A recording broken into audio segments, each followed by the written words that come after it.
Hello বন্ধুগণ, আমি সাধনা নতুন একটা ঝাঁকানাকা রেসিপিতে তোমাদের সবাইকে স্বাগত জানাই। আজকে আমি তোমাদের সাথে শেয়ার করছি মুচমুচে মজার আর ভীষণ টেস্টি একটা নাস্তা বা স্ন্যাক্স রেসিপি। অতিথি আপ্যায়নে বা সন্ধ্যাবেলা চায়ের সাথে জাস্ট জমে যাবে। বাড়ির ছোট থেকে বড় সবাই একদম চেয়ে চেয়ে খাবে। দারুণ মজার একটা স্ন্যাক্স রেসিপি। তো রেসিপিটি প্রথম থেকে শেষ পর্যন্ত দেখার জন্য তোমাদের কাছে অনুরোধ রইল। তো চলো দেখে নেওয়া যাক আজকের রেসিপি। গ্যাসের ফ্লেমটা অন করে দিয়ে একটা কড়াই বসিয়ে দিলাম, আর কড়াইটা গরম হয়ে গেলে দিয়ে দিলাম 2 চামচ রিফাইন্ড অয়েল মানে সাদা তেল। তেলটা যখন গরম হয়ে যাবে হাফ চামচ দিয়ে দিলাম কালো সর্ষে ফোড়ন। সর্ষেটা যখন চটপট করে ফুটতে শুরু করবে, তারপরে যখন থেমে যাবে, এর মধ্যে আমি দিয়ে দেবো 2টো কাঁচা লঙ্কা কুচি। 2টো কাঁচা লঙ্কাকে একদম ঝিরিমিরি করে কুচিয়ে দিলাম। তারপর একটা বড় সাইজের পেঁয়াজকে একদম ঝিরিমিরি করে কুচিয়ে রেখেছিলাম। তো ঝিরিমিরি পেঁয়াজটাকে দিয়ে খুব সুন্দর করে একদম ঘোটানাটা করে মিশিয়ে নেব।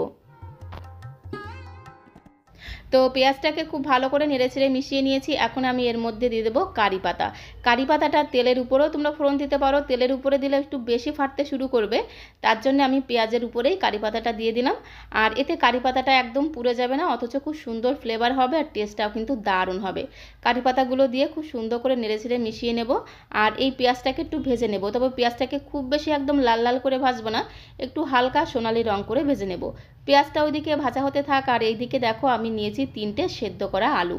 আলুগুলোকে আগে থেকে সেদ্ধ করে খোসা ছাড়িয়ে রেখেছিলাম। এবারে হাত দিয়ে খুব সুন্দর করে একদম ঝাঁকানাকা করে এইভাবে একটু চেপে চেপে ম্যাশ করে নেব।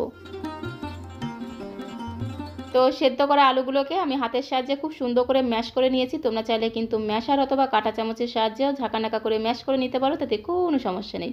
আর এদিকে দেখো পেঁয়াজের মধ্যেও খুব সুন্দর একটা সোনালি রং ধরেছে। পেঁয়াজের মধ্যে যখন এরকম একটা হালকা গোল্ডেন কালার চলে আসবে, তখন এর মধ্যে ম্যাশ করা আলুটা দিয়ে দিতে হবে। আলুটাকে দিয়ে খুব সুন্দর করে একদম ঘোটানাটা করে মশলার সাথে মিশিয়ে নেব।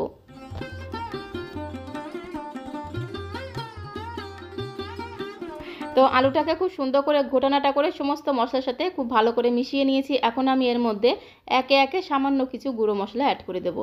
প্রথমেই দিয়ে দিলাম স্বাদ মতো লবণ, তারপরে দিয়ে দেবো সামান্য পরিমাণে একটু হলুদের গুঁড়ো, 1 চামচের 3 ভাগের 1 ভাগ দিয়ে দেবো জিরের গুঁড়ো, 1 চামচের 3 ভাগের 1 ভাগ দিয়ে দেবো ধনিয়া গুঁড়ো, আর খুব সুন্দর একটা রঙের জন্য এর মধ্যে সামান্য পরিমাণে একটু কাশ্মীরি লাল লঙ্কার গুঁড়ো দিয়ে দেবো। এই কাশ্মীরি লাল লঙ্কার গুঁড়োতে কোনো রকম ঝাল হবে না, শুধু খুব সুন্দর একটা রং হবে। তো সামান্য পরিমাণে একটু কাশ্মীরি লাল লঙ্কার গুঁড়ো দিয়ে দিলাম, আর সামান্য পরিমাণে একটু শাহি গরম মশলা দিয়ে দিলাম। খুব সুন্দর টেস্ট হবে, সাথে সাথে ফ্লেভারটাও কিন্তু দুর্দান্ত হবে। সমস্ত গুঁড়ো মশলাটা দিয়ে আবারও খুব সুন্দর করে একদম নেড়েচেড়ে মিশিয়ে নিতে হবে।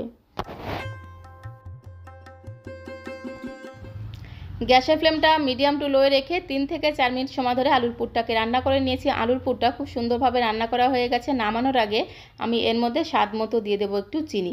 একটু চিনি দিলে স্বাদের ব্যালেন্সটা ঠিকঠাক থাকবে, খেতেও কিন্তু দারুণ লাগবে। তো স্বাদ মতো একটু চিনি দিয়ে দিলাম, আর সবশেষে আমি এর মধ্যে দিয়ে দেবো সামান্য পরিমাণে একটু আমচুর পাউডার। একটু আমচুর পাউডার দিলে আলুর এই পুরটা বেশ একটু চটপটা স্বাদ হবে, খেতে দারুণ লাগবে। তো হাতের কাছে যদি আমচুর পাউডার না থাকে, আমচুর পাউডারের বদলে তোমরা একটু পাতিলেবুর রসও চিপে দিতে পারো, তাতে কোনো সমস্যা নেই, বেশ একটু চটপটা স্বাদ পাওয়া যাবে। আর সবশেষে বেশ কিছুটা ফ্রেশ ধনেপাতা কুচি দিয়ে আবারও খুব সুন্দর করে একদম ঘোটানাটা করে মিশিয়ে নেব। তো দেখো মিনিট খানেক সময় ধরে একটু নেড়েচেড়ে মিশিয়ে নিলাম। টেস্টি টেস্টি আলুর পুরটা কিন্তু একদমই রেডি হয়ে গেছে। গ্যাসের ফ্লেমটা বন্ধ করে দিয়ে আলুর পুরটাকে একটি প্লেটের মধ্যে নামিয়ে নেব। তো বন্ধুগণ, দারুণ মজার আর টেস্টি এই নাস্তা বা স্ন্যাক্সগুলো একবার কাউকে বানিয়ে খাওয়ালে বিপদে পড়ে যাবে, মানে বারবার তোমাকে রিকোয়েস্ট করবে এই নাস্তা বা স্ন্যাক্সগুলো বানানোর জন্য। দারুণ টেস্টি খেতে হয় আর ভীষণ মজার একটা রেসিপি। তো আলুর পুরটাকে প্লেটের মধ্যে নামিয়ে ঠান্ডা হতে বসিয়ে দিলাম। আর এইদিকে দেখো আমি নিয়েছি 4টে সেদ্ধ করা ডিম। ডিমগুলোকে আগে থেকে সেদ্ধ করে খোসা বেছে রেখেছিলাম। তারপরে একটা ছুরি দিয়ে মাঝখান থেকে ঝাঁকানাকা করে একটু দুফালি করে কেটে নিতে হবে। প্রত্যেকটা ডিমগুলোকে এইভাবে মাঝখান থেকে একটু ঝাঁকানাকা করে দুফালি করে কেটে নেব। তো দেখো 4টে ডিমকেই মাঝখান থেকে দুফালি করে কেটে নিলাম। আর এখন আমি একটা ময়দার ডো বানিয়ে নেব। তার জন্য একটা মিক্সিং বোলের মধ্যে 1 কাপ পরিমাণে দিয়ে দিলাম ময়দা। ময়দার পরিমাণটা তোমরা আরও বাড়িয়ে বা কমিয়ে নিতে পারো, তাতে কোনো সমস্যা নেই। হাফ চামচ দিয়ে দিলাম জোয়ান বা আজওয়াইন। একটু জোয়ান দিলে যাদের তেলে ভাজা খেলে গ্যাস অম্বলের সমস্যা হয়, সেই গ্যাস অম্বল হওয়ার চান্সটা কিন্তু অনেকটাই কমে যায়। স্বাদ মতো লবণটা অবশ্যই দিতে হবে। আর 2 চামচ দিয়ে দিলাম রিফাইন্ড অয়েল মানে সাদা তেল। তারপরে হাত দিয়ে খুব সুন্দর করে ঘষে ঘষে ময়াম দিতে হবে। আমরা লুচি বা পরোটা বানানোর সময় যেভাবে ময়দাটাকে ময়াম দিই ঠিক সেই রকম করে খুব সুন্দর করে ময়াম দিতে হবে। ময়াম দিতে দিতে দেখবে ময়দাটা এরকম হাতের মধ্যে দলা পাকিয়ে আসছে, তখন বুঝে নিতে হবে যে ময়ামটা একদম পারফেক্ট হয়েছে। এখন অল্প অল্প করে জল দিয়ে খুব সুন্দর করে একদম ঝাঁকানাকা করে মেখে একটা ডো আমাদের বানিয়ে নিতে হবে। হাত দিয়ে খুব সুন্দর করে চেপে চেপে ঠেসে ঠেসে ঠিক এইরকম একটা ডো আমাদের বানিয়ে নিতে হবে। ময়দার ডোটা একদমই রেডি করা হয়ে গেছে। সামান্য একটু সাদা তেল দিয়ে আরও একটু মেখে নেব, তাহলে ময়দার এই ডোটা খুব সুন্দর সফট আর স্মুথ তৈরি হবে। তো খুব ভালো করে চেপে চেপে ঠেসে ঠেসে মেখে একটা ডো আমি বানিয়ে নিলাম। ময়দার এই ডোটাকে দু হাতের তালুতে রেখে একটু গোল করে নিতে হবে। তারপরে এই ডোটাকে বেলে নেব। তার জন্য একটা বেলুন চাকিতে সামান্য পরিমাণে একটু ময়দা ছড়িয়ে দিলাম। এবারে লেচিটাকে নিয়ে খুব ভালো করে বেলে বেলে একটা বড় সাইজের রুটি আমাদের বানিয়ে নিতে হবে।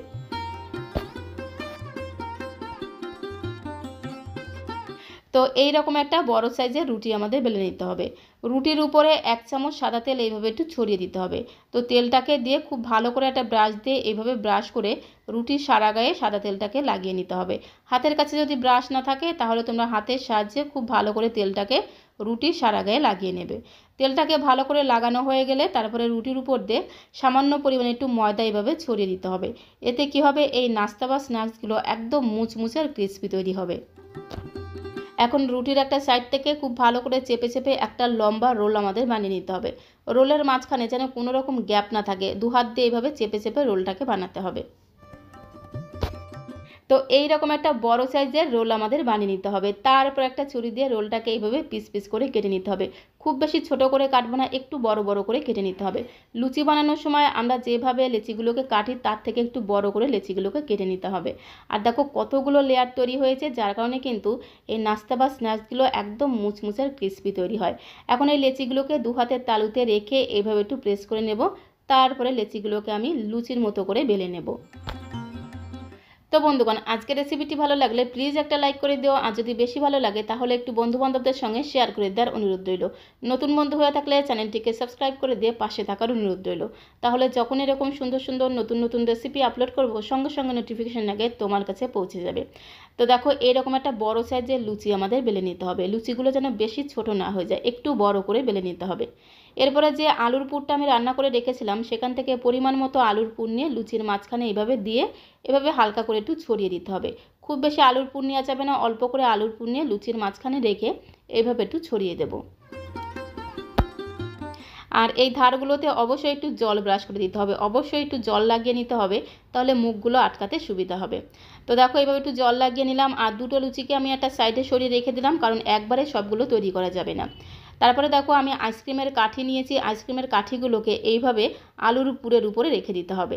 আর যে ডিমগুলোকে সেদ্ধ করে মাঝখান থেকে দুফালি করে কেটে রেখেছিলাম, একটা একটা করে ডিমের পিস নিয়ে এইভাবে সেট করে দিতে হবে। এটা আসলে বলে তোমাদের বোঝাতে পারবো না, দেখে দেখে তোমাদের বুঝে নিতে হবে।